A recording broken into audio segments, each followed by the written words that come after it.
my way to being a hardened criminal to being the man that I am today. Like he was witness to all the craziness that I was doing, and kind of, can give testimony that, people can change, and even though when I was a youth, I was doing all types of wild stuff, the people I grew up with, the boys I grew up with, they knew I was different.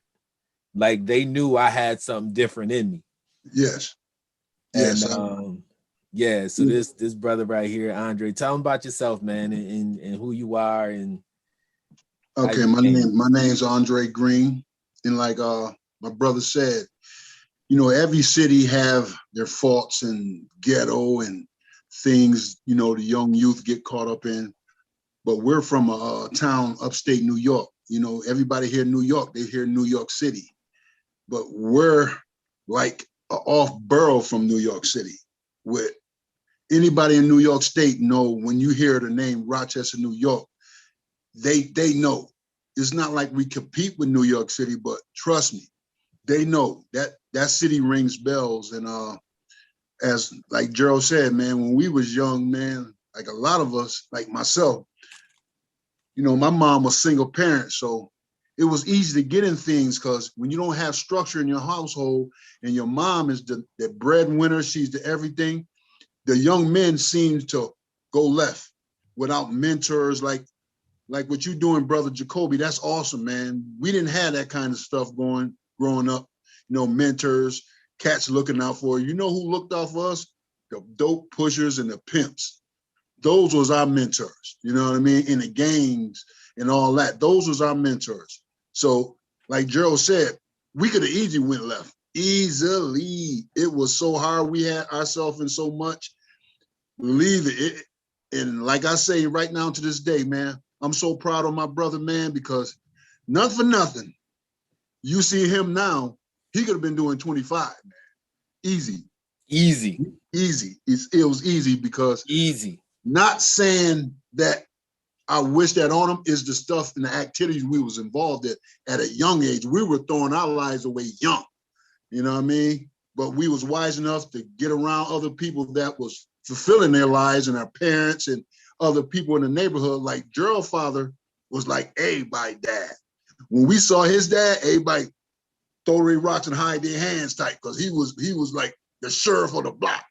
He did not play no games, and we always knew what time he was coming around that corner. So everybody know, if you're gonna do something, you better do it before Big John come, because when Big John come, we already know, Gerald, everybody was dispersing, you know what I mean? So I definitely can vouch for that. But like I said in the opening, everybody got a ghetto, man. So everybody got their story, Mr. Shaw in the building. You're on mute. How are you doing tonight, brothers? All right. Good, man. What's up, Mikey D? Awesome. How you doing, bro? Good to see you, Dre. Yes, sir. So, how are you doing? Everybody's going. I know I'm late to the meeting. I was getting off another meeting, you guys. It don't end. No rest for the weary. We was just doing some introductions, man. Sounds great. So, well, my name is Mike Shaw. Currently, I am the founder or co-founder of Team Jenny Bean, which is a childhood cancer foundation that was founded by myself and my youngest daughter. I'm also the founder of MSI Branding Solutions, where we help small businesses and nonprofits tell their story more intentfully to be able to get donors and funders and even clients to understand how they can help and assist them. My story, I am also ironically from upstate New York, Rochester, New York, and my story is a little different. I grew up with my grandparents, so that's kind of the affinity for my story. I didn't realize until I was probably about 20 that for all intents and purposes, I was an orphan. I didn't have either parent in my life for the majority of my life. I was with my grandparents from 3 years old until 18, 19, and going to college. So my story plays into, I actually always had a nuclear family the majority of my life, but because I wanted that from my parents, I didn't identify that I had a blessed upbringing. my story is a little, well, not a little different. I was in the midst of chaos myself. The factors that kept me protected and kept me from actually knowing how much I was in the belly of the beast was my grandparents. So there was crack being sold above me at times, crack being used above me and all around me. But because of the structure that my grandparents put in my life, I never had to become prey to the situation. And then I think I was also blessed just to have people who did look out for me, some older cousins and neighborhood matrons and patriarchs who kind of pushed me back and always said, we ain't gonna let that be for you, Mike. So I had that guidance in my space to say that they saw something better for me in my life. And even though, like I said, chaos was going on, they wouldn't let me partake, or they wouldn't let me be succumb to some of those circumstances. But as far as dope sales, violence, gang violence, all around me at all times, to the point that when I look back now, it's actually ironic that I didn't see myself in danger, because I think ironically, there's a sense of security within your own people sometimes. So even though you may be in dire situations, I think it's a testament to the people, that the parents and the support that we had, that you didn't even know that you were as poor as you may have been, or you may have been in a dangerous situation as you may have been. So that's just a little synopsis about my background. I do think it's critical for us as Black men to tell our stories and to tell our truths and to be transparent about what we've gone through. Because if we look like what we went through, man, there'd be some rough looking brothers on the screen tonight. Thank God. I hope I don't look as bad as what I've seen and what I had to go through to get me to this point today. So I'm just honored to be here. And for all the brothers on the panel, thank you for participating. And thank you, Jacoby and Gerald specifically, because I know your organizations pour into the souls of young Black men. We can't wait till men get to be 18, 16. We got to catch young men while they're at their inception, while they're forming these ideals and principles, if we're going to make any change for our communities. Right. Absolutely. Yeah, Mike, it's interesting something that you said. Like until I start working with school systems, I didn't even know that I was growing up and I came up through a disadvantaged tier 1, Title 1 school system that was impoverished. Like I didn't even know. I remember one day I came home from college when I got to college, and the State of the Union was on. And my father got pissed. And I'm like, what he pissed about? So I think at the time George Bush was president, and they were saying what was middle class. So middle class was like, I don't know, $50,000 at the time. Right. And my father was like, you mean to tell me that I ain't even middle class after all this work I do and all the stuff I take? I ain't even middle class. Right. You know? Invisible man. I was like, wow, like I didn't even think about that, but it did something to him. Right. And Andre talks about my dad, and my dad, like when I talk about my dad was beautifully flawed, right? I'm very fortunate to grow up with 2 parents at home, and I have a beautiful dysfunctional family. My dad did everything that you would tell a kid not to do, but he showed me how to do it. My dad grew weed in the basement. My dad basically had a still in the basement where he was brewing up moonshine. My dad went to work and came home and smoked weed and drunk a 40 every single day. Yes, sir. Yes, so growing up, he used to say to me, do as I say, not as I do. But what does a young man want to do? He wants to be his father. Now, my father had this scary reputation in the streets. Everybody was afraid of my dad. He was a big dude. He was about 6'3". He was jacked. He would be lifting automobile engines in the backyard for workout. Everybody was afraid of him. So what that meant for me, I had to make everybody afraid of me too. So I went through the neighborhood terrorizing. I was terrorizing the neighborhood, doing everything I could do. Doing everything I could do, because I wanted to be my dad. But what my dad was showing me was this very toxic, formula that would have landed me in jail. And had my dad came along many years ago, my dad would have showed up on one of these videos getting hogtied by the police, because my dad had many encounters with the police where he was fighting the police. Word. Many times. Literally, My uncles tell me many stories where it took eight officers to subdue my father. Big John. But ultimately, that lifestyle didn't carry him over to be a old man, and later on in life, like, my father wasn't the man that I grew up to love, as he succumbed to drugs and alcohol and that daily usage of what was recreational use of drinking a beer and smoking a joint. That recreational use, when things got hard, pushed him over the edge, right? And we see a lot of that in our communities, and we see, our young Black boys growing up witnessing that. They see the OGs on the corner getting high, doing their thing, and they think that's a pattern that they can grow up with. And I remember, like, on the street I grew up on, by the time I was 16, there was at least 5 or 6 murders on our street. Right, Andre? Yeah, matter of fact, I remember the first one, Gerald. I remember the first murder we witnessed. We was about 10, 9, 10, we were playing in French's. Remember, Sonny Brothers stabbed him up over the Kool-Aid. Yeah. And that was the first time I ever seen a coroner truck. I was like, what kind of van is that? So, and they was in there investigating forever, and they brought his body out. We was like, wow. So when you're exposed to that at a very young age, like, I remember, I just thought about this week. I remember being 12 thinking, damn, I'm halfway through life. Right? I'm halfway through life at 12, because 22 wasn't guaranteed, 24. And I was thinking to myself, all right, I'm really halfway through life now, because I'm expecting to live to 100. So now I'm halfway through life.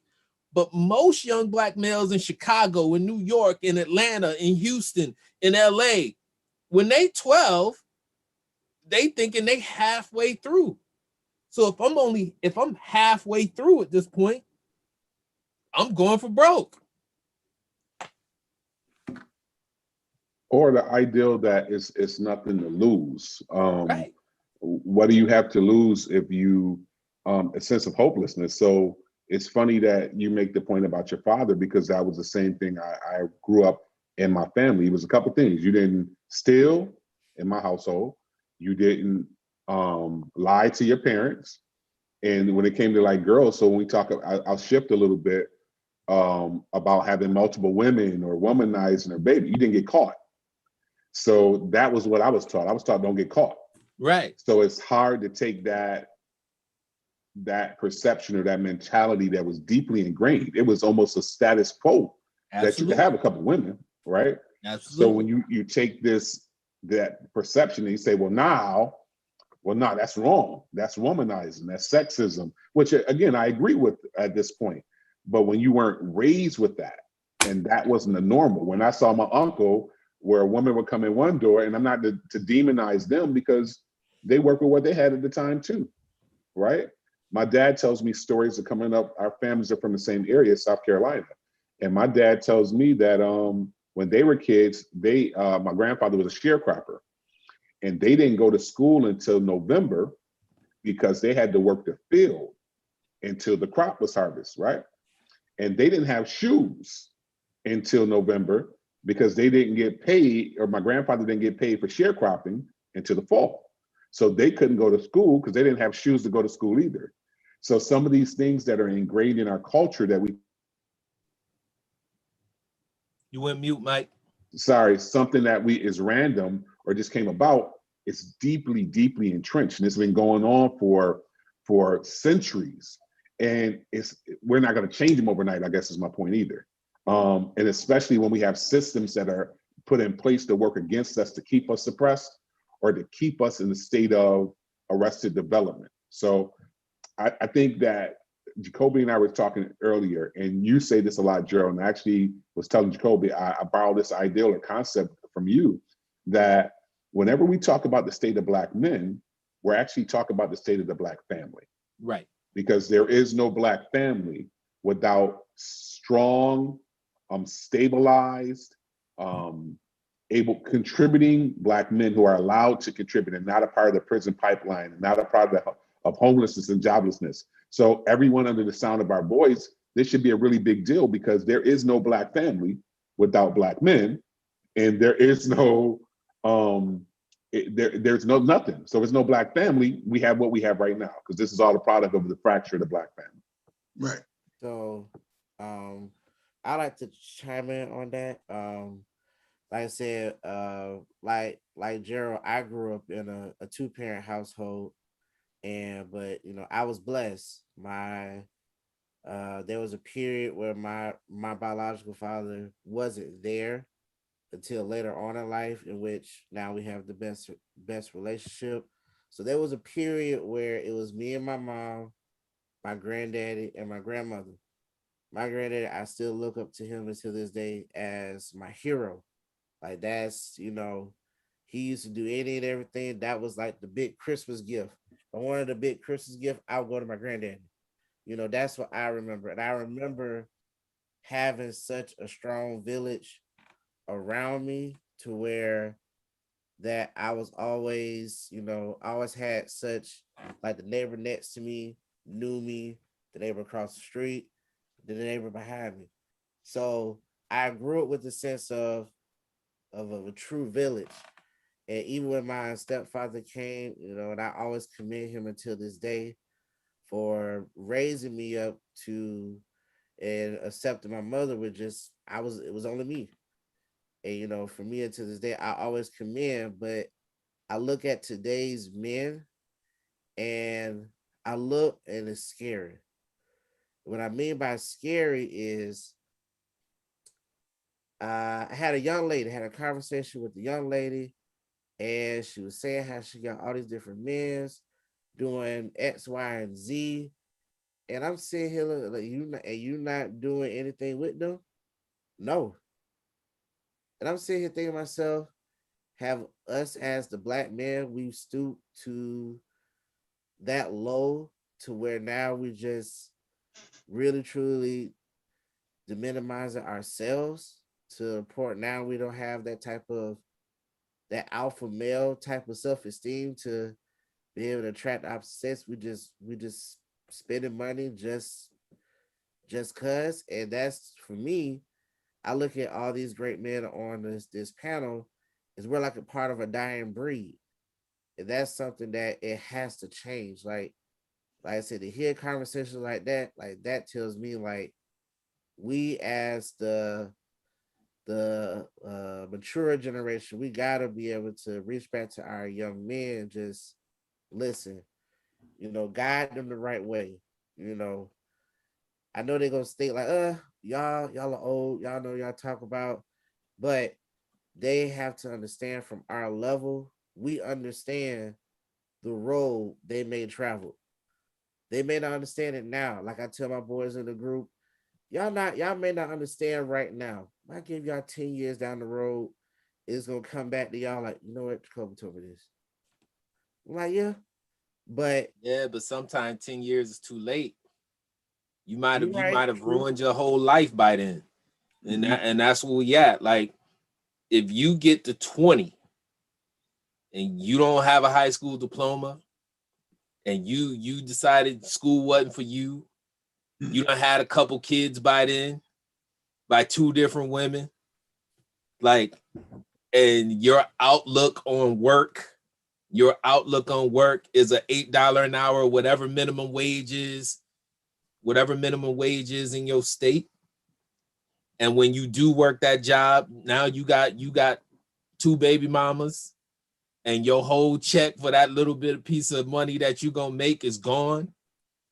And your only outlet is to hook up with your boy on the block and hit the streets and live that lifestyle. Right? So it's like if you look at how we all talked about how we grew up in these dysfunctional environments, and found the loving nature in the dysfunction, right? We found those loving things in the dysfunction. Now, my father was there. My father's in the middle. I talk about this all the time. My father is in the middle of 12 children. He has 7 brothers. My mother was the oldest of 9. She had 6 brothers. 100% of those men at some point in their lives were alcohol or chemical addicted. Now, what that did is left all of my cousins. So you talking all those men, you talking 13 men that generated about 60 first cousins for me. 75% of them grew up without their fathers being functional in their lives. So what that turned into is my younger cousins being led astray because their fathers wasn't there, and all they know of their fathers from their mothers is your daddy an alcoholic, your daddy don't do this, your daddy don't do that. So now I have cousins who are that same man. They're that same man. And when you don't have those models, or like I've been watching the news lately. I don't know why, but I've been watching the news lately. I try and keep that out. It's going down in Chicago right now. Like the weather done got good. It's 3 murders a night in Chicago right now. I'm born and raised from Chicago. I know Dude, exactly what you're saying. Listen, and when you talk, I was watching a couple documentaries about Chicago, and they talked about, even going back to the whole when they was talking about Cabrini Green and all that stuff, and how basically the government forced these people into this small area. It's the only place they can go. It's overpopulated. We're gonna put them in these high-rise buildings. We're not gonna have maintenance on them. Ain't gonna be no jobs, and we just gonna leave them there. At some point, your survival instinct kicks in. And if that means killing somebody, kill somebody. And it's only after so much you're desensitized to it. By the time I was 18 years old, I knew at least 15 boys that were murdered before the age of 18 to 20 that I knew personally, that we played football with, that we played basketball with. So when that happens, the average person don't know one person that has been murdered. So I tell people all the time, I don't know how I'm functioning in that state where I actually know that amount of people that were murdered. So in Chicago, in Atlanta, when it's okay, so-and-so got murdered, we're gonna go to another funeral, we're gonna cry, we're gonna throw up some balloons, and you know why that is? Let me see. I think the reason why that is because we don't have enough men like the one in this room, the ones in this room that are sitting up here to say, hey, look, young man, let me lead you down the right path, because there's so much that's leading you the wrong way. The music is leading you the wrong way. I mean, there's ways that methods are being used against you to trap you, young man. And if you don't have anyone telling you the right thing, let me be the person to tell you. You might not be on Facebook or social media, so let me get out here in the streets. And when I see you in these streets, I'm gonna tell you how you need to pull your pants up. And I mean that figuratively and literally. How you need to get yourself doing something positive around positive people. And a lot of times we've had these different upbringings, and we haven't had enough people just standing up. Sometimes we were leaders in our gang, but not leaders in the gang doing the right thing. So we got to stand up. You young men need to stand up right now, because you are under attack. They don't want you to be like us, the OGs that's given the knowledge and the wisdom. So know that you are under attack. And if you need to know how, come to us. Finding Fathers, Inc. is a family for the fatherless. So if you don't have a father figure or a role model, get in touch with us, findingfathersinc.org, or any of the gentlemen in this panel, because we are last of a dying breed. And we want to keep each and every one of these lives safe and protected like a father should. That's our jobs. But Yes, sir. I'm gonna pose this question. 'Cause I just thought about it just now. It's not really a question, it's more like see what you guys think about it. Now we have, as I was I'm hearing from everybody, we didn't have mentorship programs growing up. But now you have them. It seems like every time I turn around, it's another mentorship program around the corner. But there's ones that's doing the real work, like me and Gerald and Donald. Why don't we, as a community, get behind and put our sons or daughters into those particular mentorship programs? But we willing to spend all this money on Johnny to go to the play professional football, try to get him into basketball, try to get him in rapping, and it's a slim to none chance Johnny gonna make it to the NFL, the NBA, or he gonna be a rapper. But why not get him to somebody like Gerald that's teaching his guys about tech? Like, I wish if I was the age of his group that he has it, I was his their age, I would have jumped on a group like Gerald and would have soaked up that knowledge on the tech world, because the tech world is what's right now booming. What I provide my guys, I provide them with life skills. Like, there's plenty of options outside going to college. You know, in the school system need to stop saying college is for everybody. It's not. Let's kill that now. And then we need to, and I feel like we've lost that of the OGs. So I say that there's really not much of the OG factor no more, because I'll say my generation respects the guys that's on the panel. We're like that dying breed that respected the generation before us. Yes, sir. No, ma'am. These kids, nah, not a yes, sir. No, sir. You Slim might do it, but but other than that, like, why do we invested Johnny into the athletics and music, but we don't invest into his overall well-being by putting him into a mentorship program? That's my question. Like Jacoby, like you were saying, with the that respect level, like yes sir, yes ma'am. I raised my kids like that. It starts in that household. You know what I mean? And like again, I didn't have I had a step pops, but I didn't get none from him. You know what I mean? All he did for me was show me how be on a punishment. Gerald know I'm on a punishment like I'm in prison. I'm doing bids. I can't even come outside. So that turned me into an animal.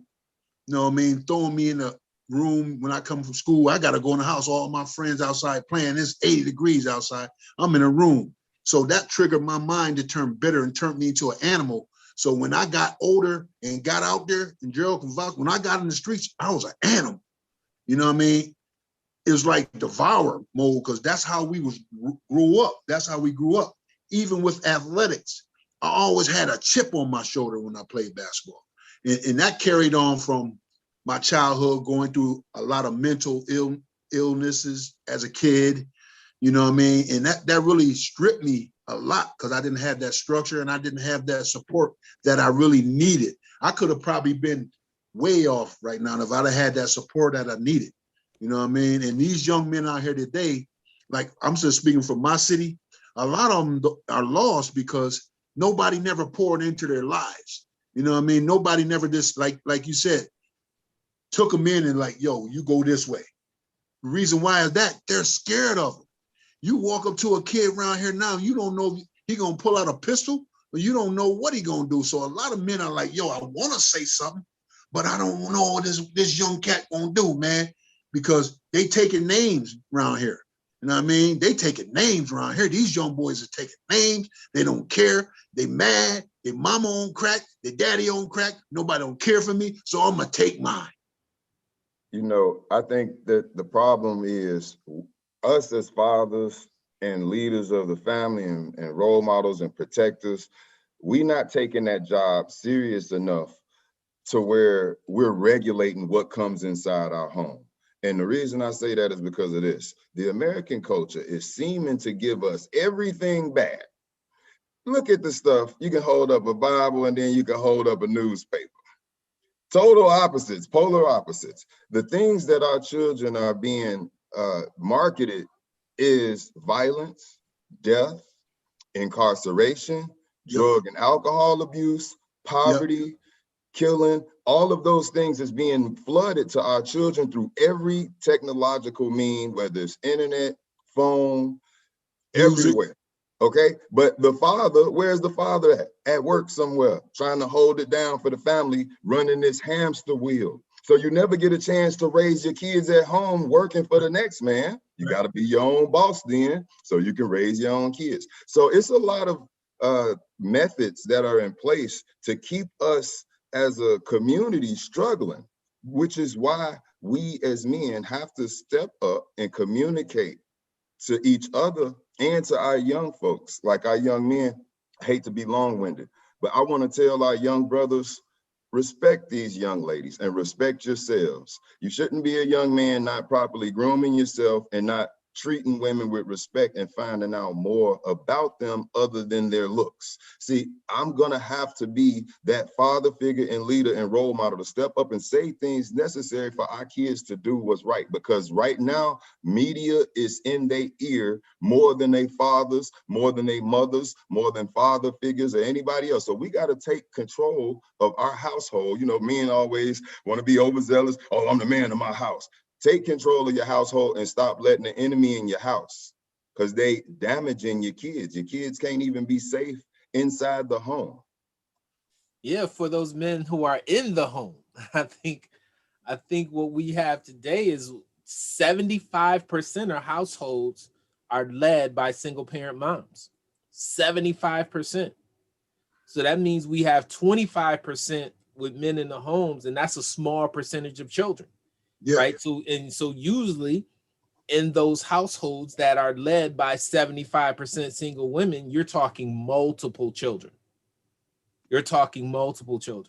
So, you know, it's disparaging so that, you know, men who are solid have to take on.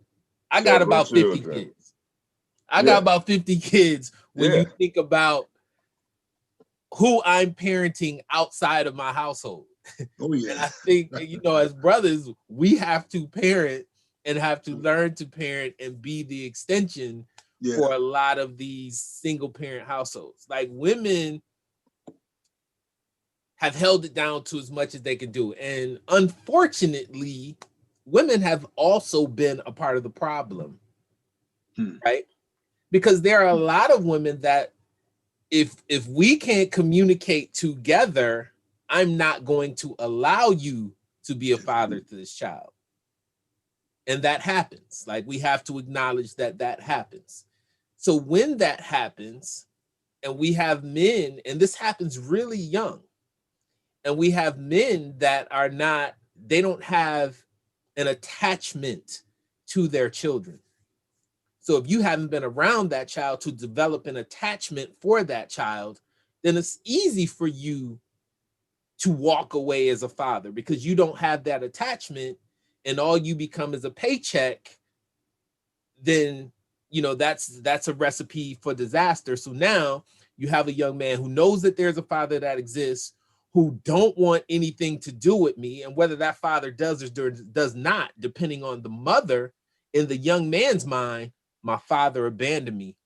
So my self-worth is shot right there. So my self-worth is shot at 6, 7 years old. So as I grow up, and then that young man gets to be 12 or 13, where the mother begins to say, you ain't gonna be nothing just like your daddy. That's what's up.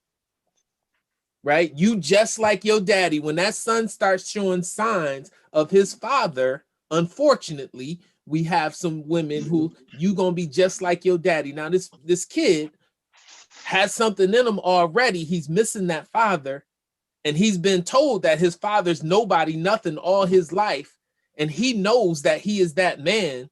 So at 13, 14 years old, what is there? I ain't nothing. I ain't nobody. Anyway, that's what's been preached into me. So it's easy for me to go out on the street and hustle. It's easy for me to just be disrespectful. It's easy for me because I have no expectation of my life anyway. I'm going to be just like my daddy, nothing. I think it also plays into the fact that, unfortunately, some of our sisters try to weaponize our kids against us, meaning that your child is a weapon. So I'm gonna hurt you by not letting you see your child. I'm gonna hurt you by demeaning you to your child. I'm gonna hurt you by demonizing to your child. And then the fact of the matter, you're gonna hurt the man in the short term, but men are resilient in the sense that we're gonna adapt. And unfortunately, to survive that pain, some men will turn it off. Like you said, it's some out of sight. Unfortunately, there is some out of sight, out of mind. And that's a survival skill for men as well, where you're like, yo, I can't let this child be used to keep hurting me. So I'm gonna just disconnect altogether. And obviously that sounds, for some people, it sounds like, yo, that's ridiculous. Yeah, but you ain't gonna let yourself continue to be hurt but so long before you say, yo, this gotta stop. And I think it's important for us to be transparent to women to say as well. I'm not saying every woman, and I'm not saying every man. There's some men that didn't want a kid in the first place. And that's a whole different conversation that has to be addressed as well. But there's some men that want to be in their kids' life, that want to be present. And the child's been weaponized. You know, if you can't deal with me, you can't deal with him or her. If you can't talk to me, you can't deal with your child. Right. And that's it's real. Like that's a real, you can ask 1 out of 3 brothers who ain't with their children. We've experienced that. It's a wicked process, man. It's a wicked process. I can attest to that because I'm being alienated from 3 children. So it is some hurt there. But that person that's hurting the most is the child. The child's not getting the love, the support, the guidance. And let me tell you, it's so important to have a father in the home and in the child's life that a father or a male figure speaking to a pregnant mother help the child's survival rate. So these young men out here, if you do find a father or a father figure, you know, you've been alienated away from your father, you separated away from your father, latch on to a community leader, a business leader, a big brother, uncle, father figure, somebody who's doing the right thing, and communicate to them that you would like to have that fatherly love and guidance too. You know, you got to let us know though. Let us know you need it. And even when kids are taken away, you know, or not allowed to spend time with that father, they got to get some type of good teaching. So hopefully that mother who's doing that is providing some type of role model. That's absolutely true. But I will also say for us as the men, we gotta be able to set a great example for these young guys coming behind us. So if they can't see, like right now, we all in different parts of the country and we're on a Zoom together.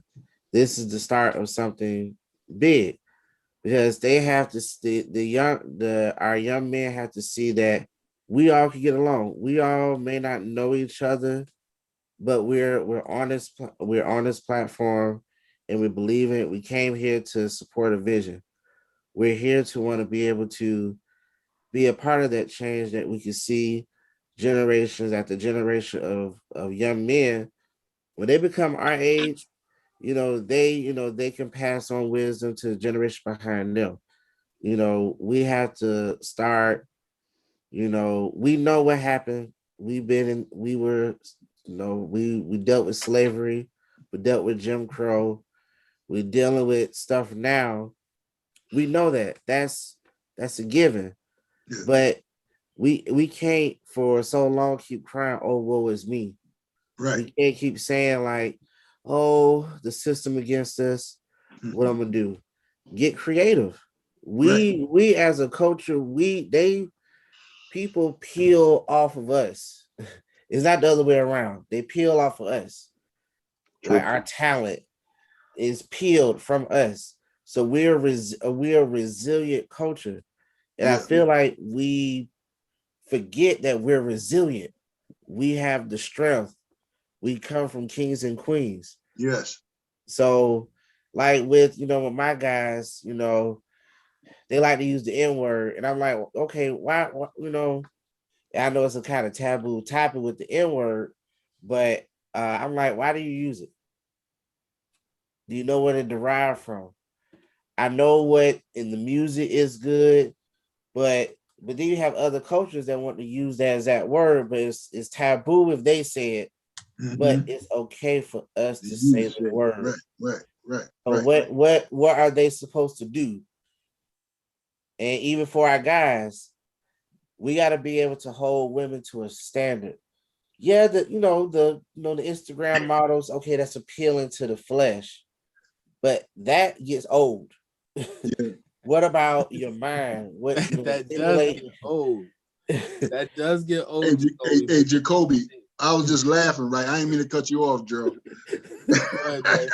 Because Gerald, he's something else, man.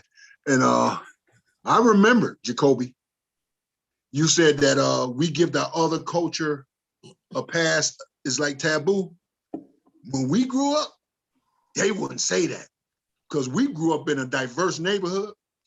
And if they said something like that and Gerald heard it, yo, they wish they never said that word. So Gerald, like he said, not just piggybacking on my brother, Gerald used to walk around. No disrespect. I hope ain't nobody on this live, man. I swear. I want to say some things, right, man. Jacoby, you gotta delete this part of the I got you. You gotta delete this part of the video.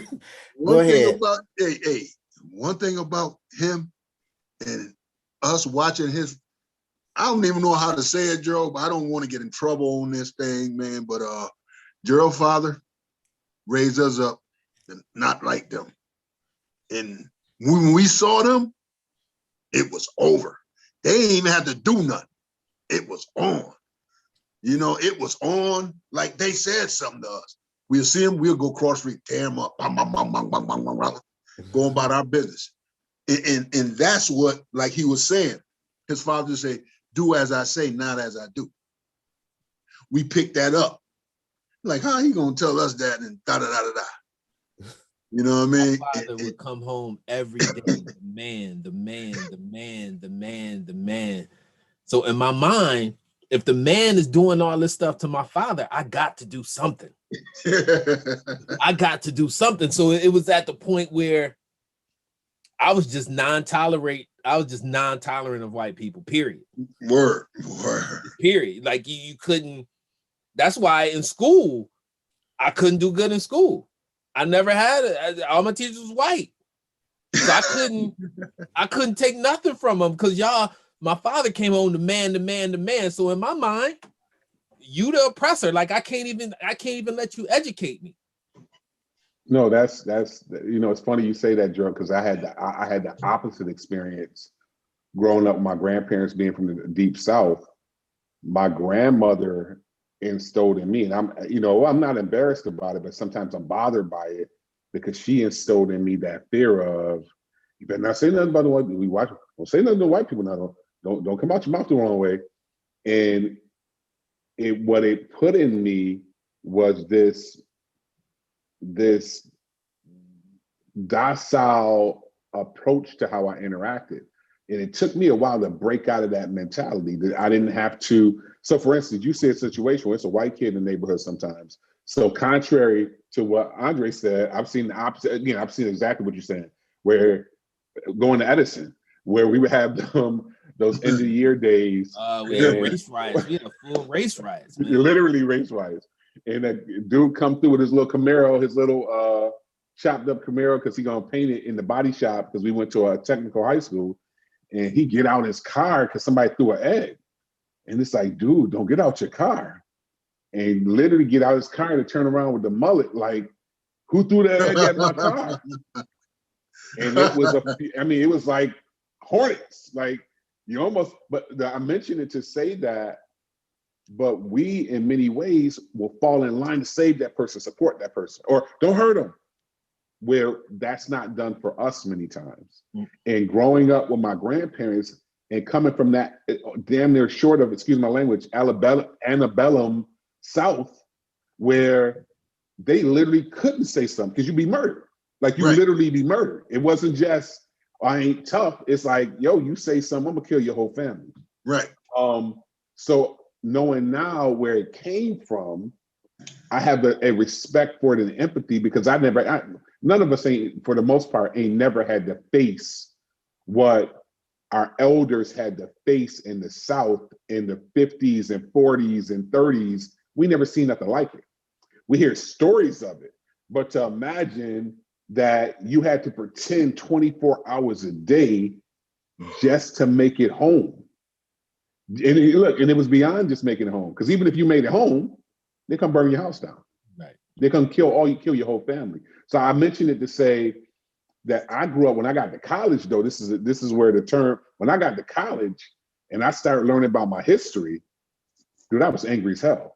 Like, I was enraged because I felt like I had been lied to my entire life. And I had this one professor, I'll say this and digress, I'm normally along with it. I had this professor, Dr. Okoye. And Dr. Okoye was like a 6'5" African professor from the West Coast. I thought he was Nigerian. And I remember in one class, I'll say this and I digress. He says, again, he was unapologetic. He had all his credentials, he had his accreditation, he had his tenure. And he says in one class, it's one of the big 300, 400 people in the classroom. And he says, if you do not look like me, you are an abomination. Looking to my right, 100 white people. And I'm looking to my left, it's 100 white people. And dude, I'm like sinking down in my chair, like, they gonna get him, they gonna get him. And he was straightforward. If you do not look like me, you are an abomination. And he said, and if you want to stop by my office when I'm done with class, I will show you where it's documented. And dude, coming from a place where you had never been exposed to that type of unapologetic blackness, was like, oh shit, they're gonna kill him, they're gonna kill him.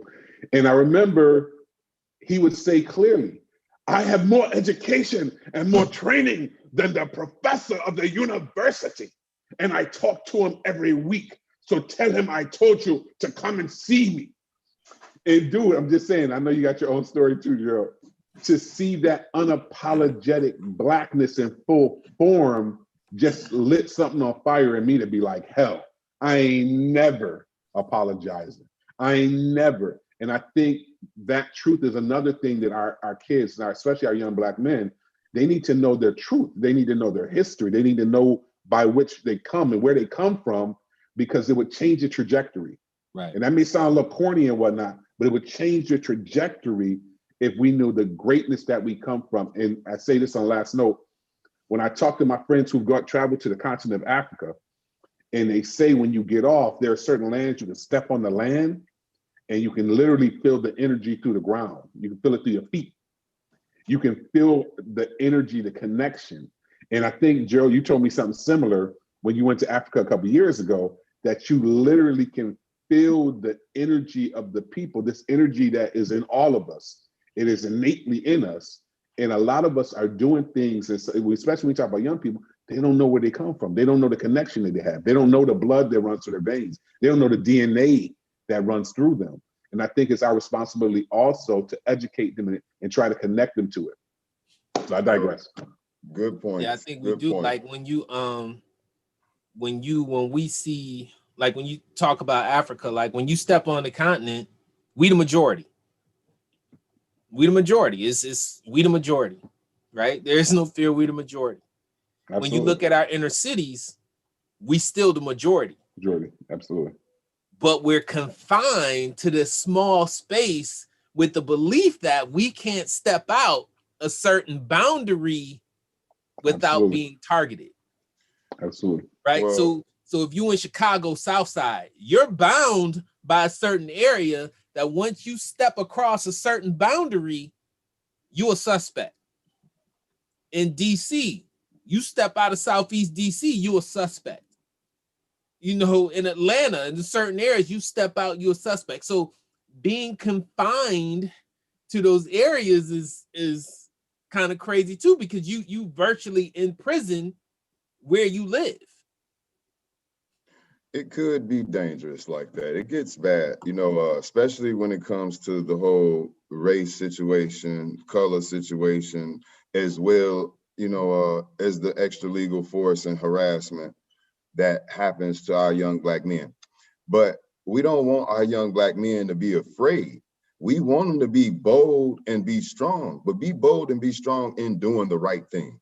Yeah. You know, don't be bold and be strong in shooting up, killing each other, and then making diss songs about it. The people mother got to listen to it. I've been hearing some really sick stuff. And like I said, I'm from Chicago myself. You know what I'm saying? Born and blazed. But the stuff I'm hearing that our young men are out here sending around in messages is death. Yeah. It's destruction. It's hurtful. It's hatred. You know, and we got to step in right now and just be like, listen, by industry. Even if you're black, don't be afraid to be black and bold when it comes to race, but be bold in the right things. Speak the right way. You don't want to look like the suspect that's in the lineup.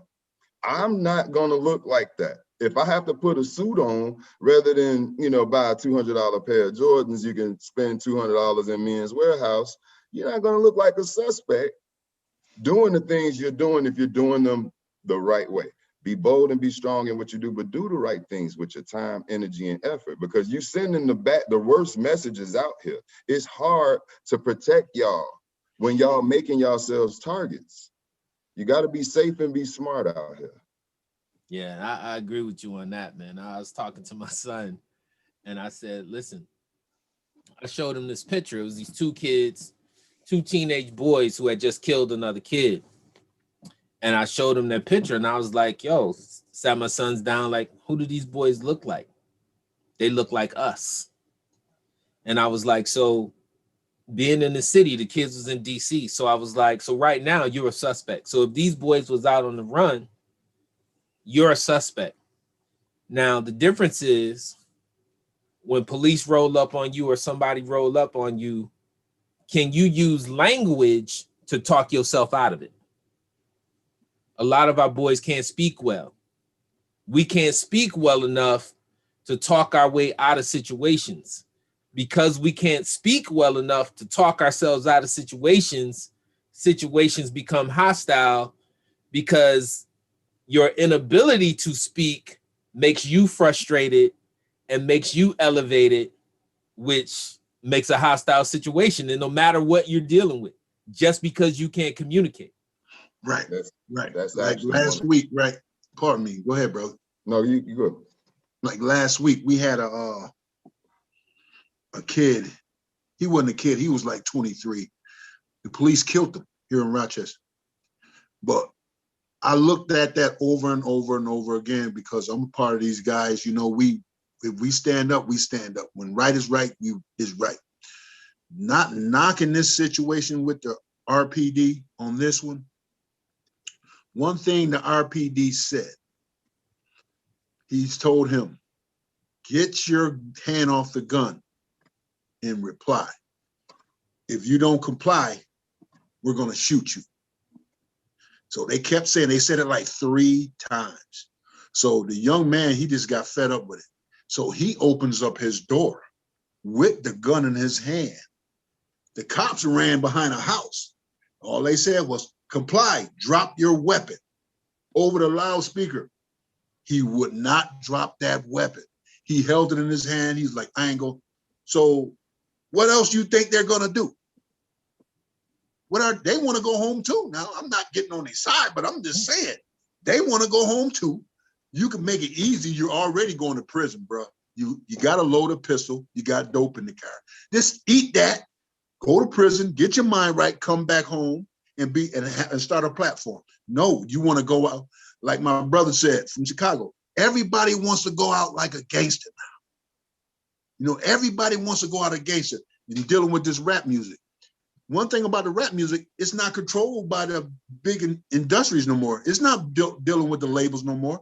You got guys in the hood that's fronting these dudes to go independent. I got your money, you hot. I'm gonna give you this money. You go, don't worry about the label, we got you.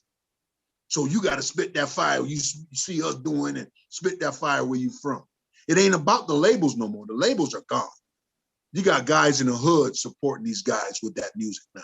So they gonna say anything. Back in the days, you gonna go to a label talking about, unless you was NWA, go to talking about, I'm gonna kill this, I'm gonna do this, I'm gonna do your sister, I'm later, we popping perks and Molly, and nah, you wasn't getting signed like that. Now independent, you can do whatever you want. But I would to comment on that, that's one part. The other part is a lot of these kids, they hear these rap songs and they try to mimic what they hear, but don't really live that life. Facts. But see, back in the day, the people that really rapped it, they was telling it from past experience. Yes. These kids nowadays, they can rap it and they don't live that life, but everybody likes it. But Right. it's like you created, and that's like the gift and the curse. Jacoby, Huh? in that, I always wonder in my mind, at what point did it become cool to rap about being the dope fiend? Right. Right. Right. Like, when did it become cool to rap about I'm popping perks and I'm doing Molly, hardcore drugs that drug addicts are doing? Like, when did, like, listen, I'm Ice Cube. To be a dope man, you don't get high off your own supply. Yeah. When did it become cool to actually be a fiend? When they hit us, well, I ain't gonna say nothing about Reagan and the crack era, but the moment that the fathers were kept away from the home, they flooded the home with everything. Everything. But I'm saying, I don't know when it was cool to start wearing skinny jeans and women's jeans as a man. I'm not wearing skinny jeans. Here go Busta Rhymes line. I mean, if those things are cool out there in society, that's in the latest Busta thing. Rhymes joint. Busta Rhymes said something about he said society. I don't auto-tune or wear no skinny ass jeans. Yeah, he said, well, how he said, I gotta get the line right. I gotta get the line right. He said something about we must be a fool. But see, they done dang. We done let demasculizing the black man has become cool. It's a lot of stuff that we've been getting force fed. A lot of us don't like everything going on in society. I heard somebody mention about how these Instagram models and people be following them. I don't do that at all. You know, there's a statistic where 50% of men or more, especially in the Black community, don't even associate being a father with their personality. So that means absolutely not. Yeah. So as a young man, you know, again, being a father is like the ultimate job, but be ready for it. Okay. Don't just jump into it. Be ready for it all the way ready. I want to tell you a story on that, Donald. So I ended up with full custody of my son when I was 17 years old, when he was 3 months old, right? Because of that, at 3 months old, he was sleeping with me every day. So I had an attachment to him because I had to take care of him. I slept with him every day. I didn't carry him. I slept with him every day. As a young man, when you get a girl pregnant, you don't carry him, so ain't no attachment. When that baby comes out, chances are, if you're a young man, you ain't with that kid every day, so there's no attachment. So that attachment never grows. But what I can tell you, if you're with that child every day, that attachment grows. So I was talking to this young girl about 10 years ago. And she was beefing because, you know, she had a kid young. She was 18, kid was 17, 18. And she was harassing the boy because something else. They wasn't together. She got pregnant. He went on with his life. He ain't had to carry no child. He went on with his life. So she was beefing with him because he wasn't taking care of responsibility, but she didn't want him to take a responsibility. She wanted him. And he was just like, I'm out. So I'm talking to this girl and I was like, listen, and I told her, I was like, you understand that young boys his age, he don't have no attachment to that child. He didn't carry him. He don't sleep with that child every day. And then you harassing him. So as of right now, he ain't even a father. He has no attachment to that child at all. He got you pregnant in his mind. That's it. He got you pregnant. So I asked her, I said, does he have a good family? And she said, yes. He has a mother. He has a father. I was like, do you have a relationship with his mother? She said, yes. I said, does he live with his mother? She said, yes. I said, take the baby and take the baby to his mother. I would say, your problem is you trying to be judge, jury, and executioner. You're not trying to help that man have a relationship with your daughter. I said, take the child to the mother. But, nope. take the child to the mother and watch what happens. So she trusted me. She called the mother and said, hey, is it okay with you if I bring the baby to you on the weekends? That's my grandbaby. I'll take my grandbaby. After doing that for a month consistently, the mother gonna make that boy be a daddy. And that's what happened. The mother was like, this your baby. I like to see my grandbaby, but this your baby. Mm-hmm. Now he's around the child by himself. He's left alone with the child. He has to care for the child. He understands the child is his kid, but it forced that fatherly instinct in, I got to take care of my baby. Mm-hmm. So what happened 6 months later is he was proud to have a child. He would call her, I'm coming to get the baby. They ended up back together because now he has a relationship with the child and he don't want to see his child be from a dysfunctional, broken family. So she calls me. She was like, thank you. I can't get the baby away from him. Blah, blah, blah, blah, blah. We're working out. And I said, yeah, he didn't have a relationship. He wasn't a father. He was just a sperm donor at that point. And then you were harassing him to the point you were expecting something that he hadn't even clicked in his mind. He an 18-year-old kid. He's still a boy, a baby, being taken care of by his mother. And I was like, it was going to take him some time to develop as a man and develop the instincts to care for this child, which most young fathers don't do. And therefore, it never happens. And therefore, we repeat the cycle over and over again. And we get these young kids out on the street just wilding out. Yeah, that's why if you can step in as a father figure and just tell a young kid, like, hey, do this the right way. I didn't get taught necessarily how to be a boyfriend. So now my relationships have gone all kinds of ways where I got children by different women. And, you know, I just didn't handle things right because I didn't have that role model of father figure. But we out here, y'all just got to reach out and find us. It's sad that we can't reach out to them through this, internet, because they're not paying attention to that internet. They're listening to the music. So you got to put your messages through the music, but no one out there is saying, oh, this catchy, I like this. Everybody just wants to go with what's catchy. And that is only death and destruction. That's all that's being taught out there.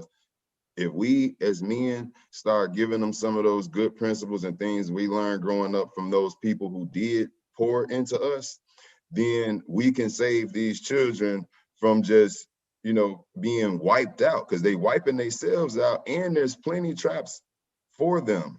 So as men, even if it's me being 50 kids, dad, stepdad, father figure, I'll be the ultra father, don't even matter. I'd rather tell you the right thing and give you some good knowledge rather than constantly let you trip and fall out here.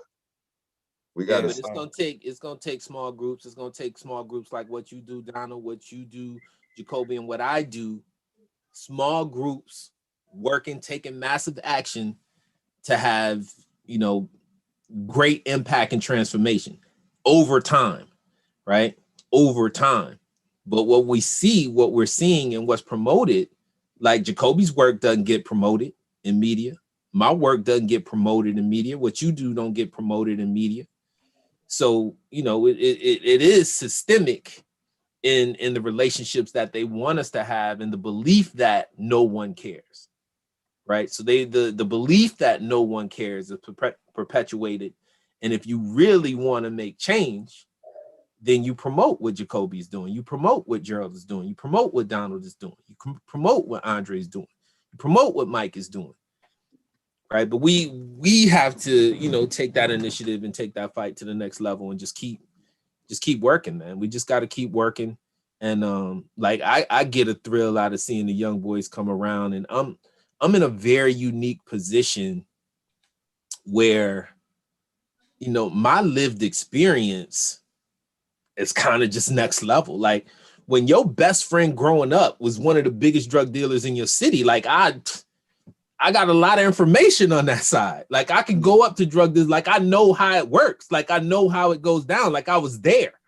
Mm-hmm. Like I was in the trap. You know what I'm saying? I'm right in the trap. Like I understand it. when a dude that go up around the corner from you take out 6 of your boys, like I know how that going down. I could speak to it. When you done had a gun put to your head by another man, your brother, and the police, I can speak to it. So I'm in a very unique position where I could go in many places where kids are not doing, and I can share that experience with them. Like a lot of times you talking to kids and they like, you don't know. Well, yeah, I do. Like I know, like every situation. Like I know, like I done been to a bunch of funerals of young brothers.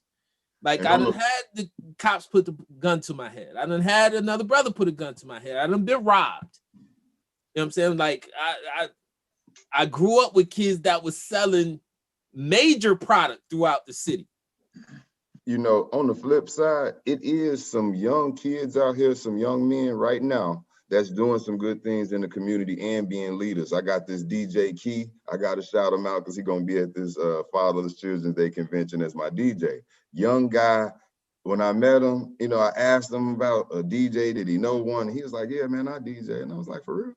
So I had him come over to my house, and he is like one of the baddest DJs in the city. So, you know, shout out to DJ Key. If you do have talents out here as a young Black man, use those talents, be bold and be strong in those talents and let it show amongst your peers. And, you know, I'm sure they got some talents too. They probably want to share, but they wasn't bold. They didn't have it in their chest to just come out with it.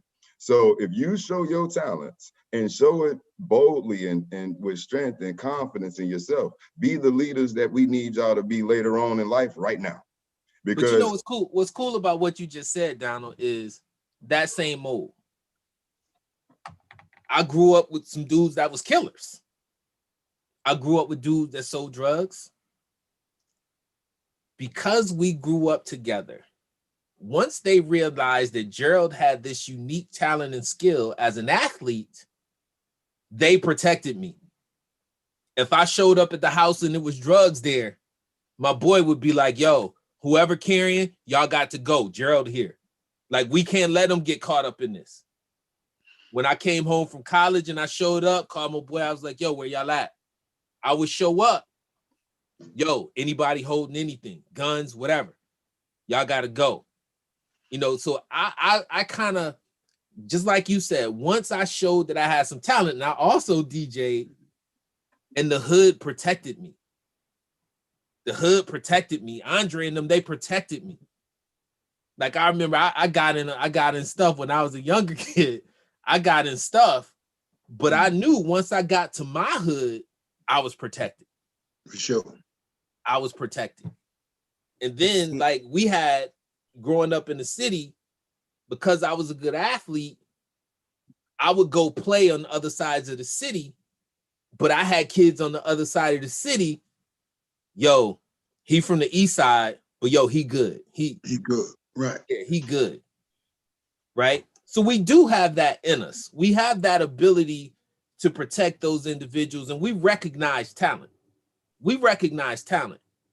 But one of the other things we are good at is corrupting the talent. We'll know a kid got talent, and the drug dealer come in, yo, man, do this for me, do that for me. You can get in the doors I can't get into, or I'm gonna do this for you, I'm gonna do that for you, and the talent get caught up. Right. Right. So we know how to protect our talent, but we gotta promote the talent and help them to be successful, and not be who's going to tear down the talent, and help them to get out and come back and be community builders. Like I think a lot of us have, even in the inner cities. If you look in the inner cities where it's the worst, you always had those dudes who community builders. You always had those dudes that come back and come out and like, yo, we got to clean it up. You know, even after they've experienced something. But we don't invest in them. We don't invest in them. We don't invest in them. We don't promote them. So, you know, it's a lot. It's a lot that needs to be done. It's a lot of conversations that need to be had. But at the end of the day, there has to be investment in these organizations that we run to help us make a difference. If there's no investment Like I could find talent. I could find volunteers. I need investment, right? We all have to have investment to go into these communities and make change. Like my grand vision, I got to impact 100,000. I got to impact 100,000 young Black boys by 2030. Had them on par 5 years from when they leave me at 18 to be six-figure earners, to come back in the community as community builders. Like, you know, a lot of us have platforms like that to be able to impact and create the change that we want to see. And we doing it. It's not as fast as we would like to see it. But you know, I'm excited. I'm excited about the future of my organization and the impact we could have. I'm so glad we through COVID so I can get face to face with some people and you know, continue to do good work. Yes, sir. Take a community to raise a child, you know, and the infiltration, you know, that has been played on us and letting our communities kind of be just overridden by all of these negative forces, we got to take that back. If it's if you got some OGs in the hood and they doing some good and they want to see good in the community, like in Chicago, it's a lot of shooting and killing going on, but nobody is stopping anybody like, hey, y'all don't think we need like a peace treaty or something to keep people alive and working together and owning businesses? And, you know, like we've got to take hold of our community, be not just leaders in our family, leaders in the community. And as a young Black man, you have to be that leader right now. You know, if you haven't had that father have the talk with you to say, hey, son, you're under attack. Let me tell you, you got to be safe and be smart out here, son. You're under attack. All right. Donald, you live in Chicago now? No, right now I'm in Florida. I'm in Oakleaf, North Florida, Jacksonville, Orange Park. But yeah, I'm from Chicago, you know, but every time I go back home, I see the same thing. I don't see progression. I don't see my young men, you know, utilizing their God-given talents and educating themselves more on how to protect themselves and be better men than the ones that they may have or may have not seen whatsoever. You know, it hurts to see people just continuously marching to the beat of the same old drums. Like, I grew up with guys that were fatherless also. Like my parents split when I was in my teenage years, probably the most important time in a young Black man's life. Facts. All right. So I didn't get a lot of that guidance. I got it straight from the streets. All right. So a lot of things I didn't learn, but that didn't mean I didn't double back and learn that stuff. So now that I've learned it, I'm going to tell you the right thing right now. Right. I'm not going to sit here and tell you, yeah, well, you know, I'm still with the dope selling and no, you don't need to be out there doing none of that, young Black brother. You are under attack. And the moment you realize how real it is and you decide, hey, I got to do something else with my energy and my efforts, then you'll be saving yourself and keep coming to us so we can help save you. But we got to have people in our own community. Like I said, I grew up with guys that were fatherless. They didn't have a father figure. And I can't even get them on my team with this organization. And the organization is for them and for their children. So as men, it doesn't matter how many times you got to stand up and be a man. Stand up and be a man, be a father. Young men, be a man now. Because we need you in the house right now. Right. And I think another component is I got to get ready to sign off in a second because I got to go do some tucking in and good nights. But one of the things that I'll bring to the table that I think is important, and I want to definitely leave this note with us tonight, is that there also has to be a certain level of self-reliance. I think it's a misnomer that we have to wait for someone to bring salvation for us, that we have to wait for someone to make our communities better. Now, truth be told, we are owed what we are owed. We are owed our 40 acres and a mule and more, period. No ifs, ands, buts about it. But if we stop progressing, waiting on it, ain't none of us gonna make it. We have to be willing to take our communities back hand by hand.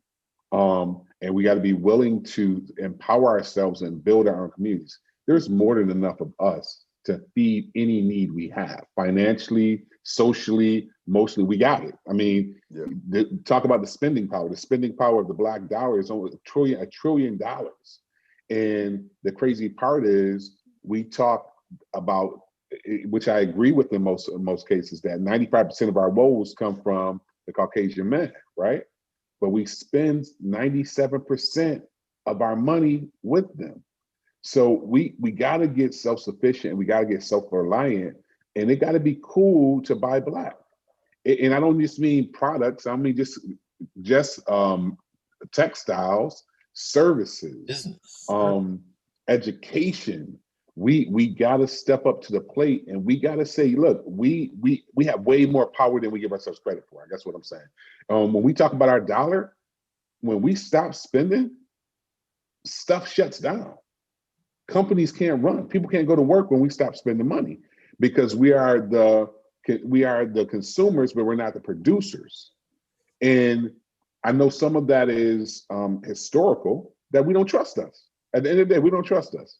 We don't trust us as the people. We'd rather buy from someone who has no relevance to our community, who is on the outside of the fringe of our environments, that looks like us, that has a common interest in buying into our communities. So I believe that's another thing that we got to step up and say, listen, we can do a lot more if we just unite, and we stop being afraid. I think is Gerald, you probably know it's a Fuji song. Wyclef says, it's maybe a skit, and he said, you kick the dog that looks the most like you.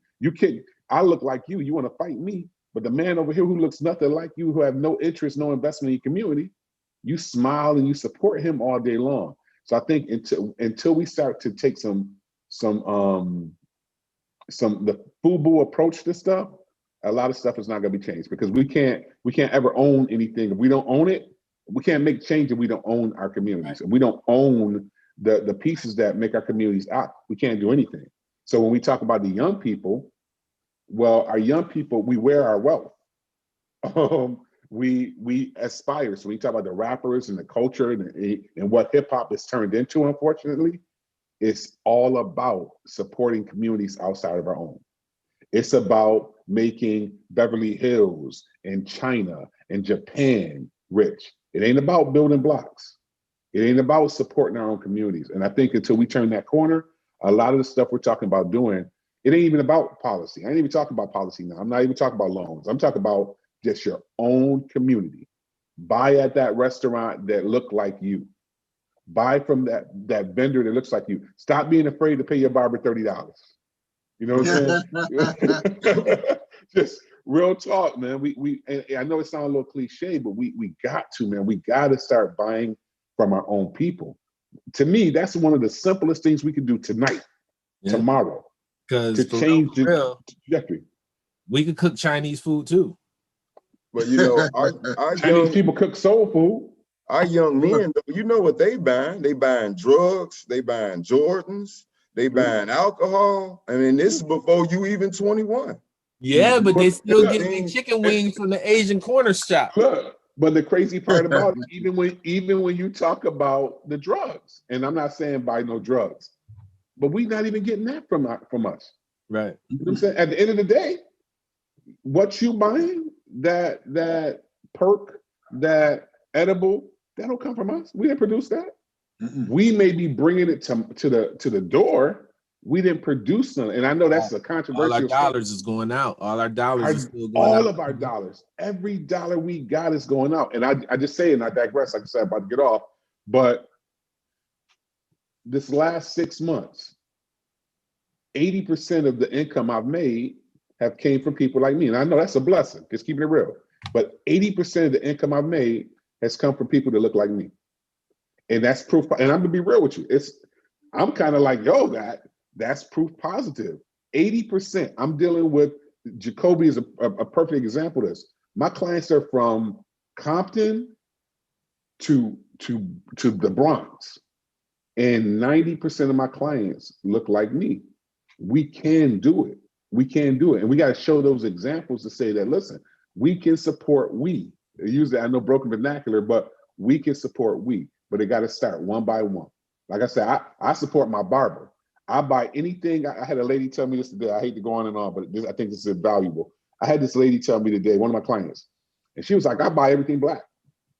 Even if I don't need it, I buy black. And I used to be like, oh, if you don't need it. No, I actually agree with that. I'm going to buy black. That doesn't mean everything I buy, because it's almost impossible right now to get all my needs supplied by Black vendors, but I'm buying Black. We got a commitment. I'm gonna spend 25% of my money in my community or with vendors that have a common interest with me. And the cool thing about, or the different thing now, is your community is not just your neighborhood anymore. We're a global community. My community might be in Florida. My community might be in Rochester. My community might be in Compton, but we got to support each other. Brothers, I appreciate you, man. I appreciate the good information tonight. Blessings to everybody, man. And I hope we can do this again. I learned a lot. Look, I got to get the record so I can record. I'm going to listen to it like a podcast. I appreciate you guys. God bless. Yeah, we got to get out of here, Jacoby, too, bro. We shutting down. Yeah, I want to say again, thank you for everybody being a part of this panel. Definitely want to do a part 2. And, you know, this conversation, it needs to keep going. It's not going to just, you know, Rome wasn't built overnight. You got this recorded, right, Jacoby? Yes, sir. All right, send it out so I could do some chop ups, man. And we gotta put out a lot of good information that we need to put out, piecemeal out on social media so we can continue these conversations. Absolutely. All right, everybody, y'all have a good night and talk to y'all soon. All right, good night. Dre. Nice meeting you, fellas. Hey, G, all right. Believe it or not, I'm on call, man. My pager done ran, bro. I gotta be in a case at midnight. All right, man, get there, man. All right. Get there. You can't be people on the operating table, man. You can't leave them.